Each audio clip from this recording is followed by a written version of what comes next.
Somewhere in the United States, early 1970s, a teenage boy picks up a telephone receiver and holds it to his ear. He is not waiting for anyone to answer. He is listening to the line itself, the hum of it, the tones buried inside it, the electrical signals moving through miles of copper wire that most people never think about.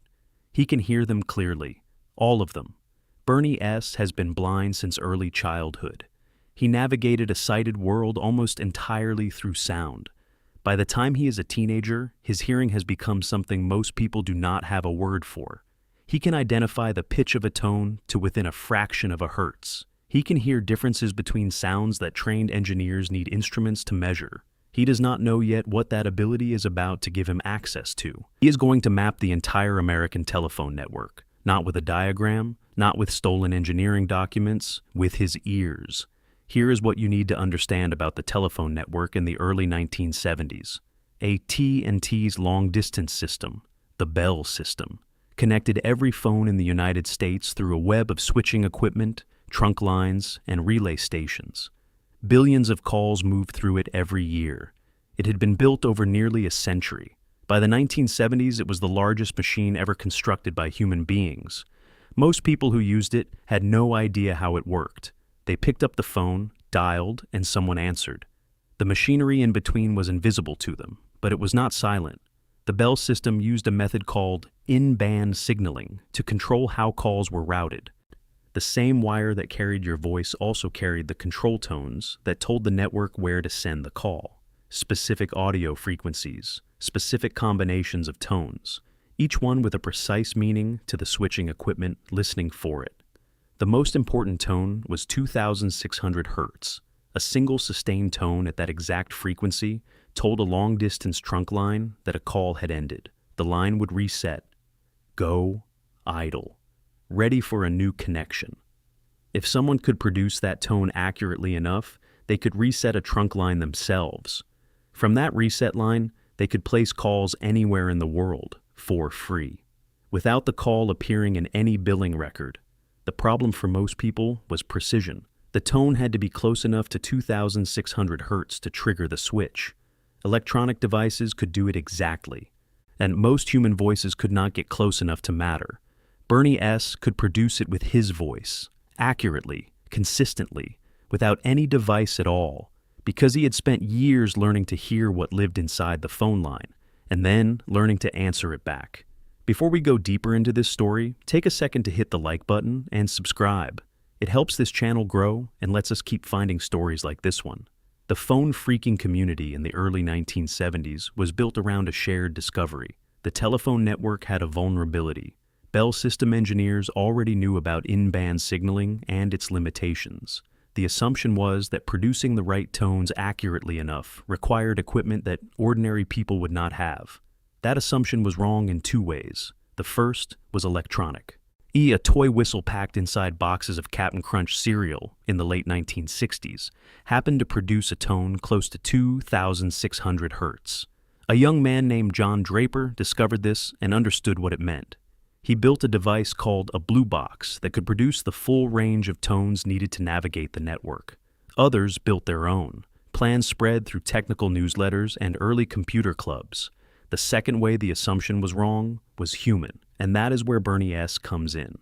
Bernie did not need a blue box. He did not need a whistle. He did not need any device at all. He could hear the network responding to his voice and adjust in real time until the switching equipment registered exactly what he needed it to register. Sighted freaks had to build something. Bernie just had to listen. Or he began exploring the telephone network the way someone explores a large building in the total darkness. Slowly, carefully, paying close attention to every sound, every click, every shift in the quality of a connection. Each response told him something about the structure behind it. Each new exchange he reached added a piece to the map he was building in his head. He was not doing this only to make free calls. He was doing it because the network was an enormous system that almost no one understood, and he had found a way inside it that no one else had. What Bernie discovered, over months and years of careful listening, was that the Bell system had a consistent internal logic. Different types of trunk lines produced different sounds. Different switching equipment responded differently to the same tones. Long-distance routes had audio signatures. International connections sounded different from domestic ones. Tandem switches behaved differently from end-office connections. Most people heard a phone call as a voice. Bernie heard the infrastructure underneath the voice. He shared what he was learning with others in the phreaking community. His contributions were distinctive because they came from direct auditory experience. He described what different parts of the network sounded like, how to tell from the audio quality of a connection which type of switching equipment you were routed through, how to hear when a trunk reset had fully completed, how to navigate the network's internal routing by listening to how it responded. These were things that sighted phreaks had to deduce indirectly or pull from technical manuals.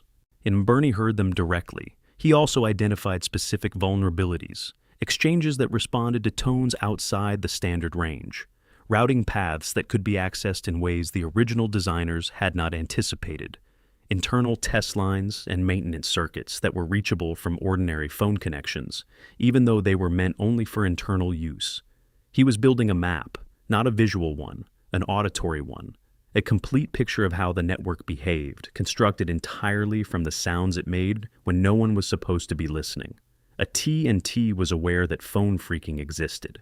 By the early 1970s, the company had begun tracking the activity internally and losing revenue to unauthorized calls. They understood the electronic approach. Blue boxes and tone generators had a known profile. Countermeasures were in development. They were less prepared for someone who did not need a device. AT&T's security model assumed that producing accurate control tones required hardware. The tolerance on the switching equipment was narrow enough that casual voice experimentation would not work. For most people, that assumption held. Bernie S. was not most people. His hearing gave him real-time feedback that a fixed electronic device could not provide. A blue box produced a tone at one frequency and held it there. Bernie could hear whether the switch was responding and adjust. He could feel the tolerances of the equipment through sound, hear the network telling him whether he was getting closer or further from what he needed, and correct in real time. Yet this meant he could reach parts of the network that required unusual or non-standard tone sequences, test circuits, maintenance access numbers, internal routing paths that Bell engineers used for diagnostics. He reached them not because he had better equipment. He reached them because he could hear things a static device could not. The Bell system's vulnerability was not a secret. AT&T knew about in-band signaling's limitations. The question was always the cost of fixing it versus the cost of leaving it. For years, the calculation came down on the side of leaving it. In-band signaling was built into every piece of switching equipment across the entire national network. Replacing it meant replacing the signaling architecture of the largest communication infrastructure in the world. That was not a small project. It was not a fast one, and it would not be cheap. So the vulnerability stayed open, and people like Bernie S. walked through it. The Bell system eventually completed the transition to a new system called Common Channel Interoffice Signaling. Under this design, control tones moved to a completely separate network from the voice traffic. The two no longer shared the same wire. Blue boxes became obsolete overnight. Tone-based exploration of the network became impossible. The vulnerability was not closed by catching the people who had exploited it. It was closed by rebuilding the system from the ground up. That process took years and cost far more than the revenue lost to phreaking ever did. AT&T never released a public accounting of how much the in-band signaling vulnerability had cost them. Internal estimates from the period vary widely across different sources. The actual number was never confirmed. Bernie S. continued to be a presence in the technical community that grew from the phreaking era into the early hacker and personal computer communities of the late 1970s and 1980s. His reputation carried forward among people who had known him or known of him during those years.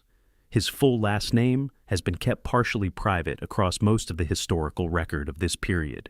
He is referenced in accounts of early phone phreaking as a documented example of something the telephone company's security model had genuinely not anticipated. A person whose specific ability, not their equipment, not their connections, not their access to technical documents, was the thing that made them dangerous to a system that had spent a century being built with everyone else in mind. AT&T designed the Bell system for the average user. They secured it against the average threat. Bernie S. was not an average anything. He had no sight. He had no engineering degree. He had no corporate connections. He had no money for equipment. He had a phone line, a receiver, and a set of ears that had spent years learning to hear what most people filtered out as background noise. The network talked to everyone who used it. Most people heard silence between the words. Bernie heard the machinery. He mapped it, documented it, shared it. And then the machinery was replaced, and the map became a record of something that no longer exists in the form he found it. The tones are gone now. The trunk lines Bernie navigated have been replaced by digital infrastructure that operates on completely different principles. The specific vulnerability he spent years understanding was engineered out of existence. But the method behind what he did, listen to a system carefully enough, and it will show you how it actually works, not how the people who built it think it works. That did not go away with the copper wire. It never does.